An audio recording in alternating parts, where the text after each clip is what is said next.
আলাইকুম। যাদের আমার মতো খেতে একদমই ভালো লাগে না তাদের জন্য আমি অনেক সুন্দর একটি রেসিপি নিয়ে এসেছি। রেসিপিটি হচ্ছে সয়াবড়ি দিয়ে। সয়াবড়ি দিয়ে আমি এখন বানাবো। এইখানে হচ্ছে আমি সয়াবড়ি নিয়ে নিয়েছি। প্রথমে গরম পানি দিয়ে এটাকে সুন্দর করে 10 মিনিট ভিজিয়ে রেখেছি। তারপরে চিপে চিপে সব ধরনের মশলা যেগুলো আমরা গরু মাংস রান্না করাতে ইউজ করি সেম মশলাগুলো দিয়েছি, দিয়ে 10 মিনিট মাখিয়ে রেখেছি। তারপর হচ্ছে ডুবো তেলে এগুলোকে সুন্দর করে ভেজে নেব।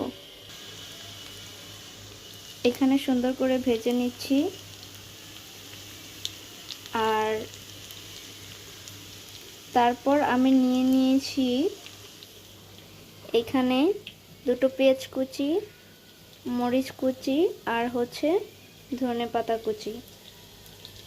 তার সাথে আমি দুটো টমেটো প্লাস হচ্ছে কিছু রসুন সুন্দর করে কড়াইতে ভেজে নিয়েছি।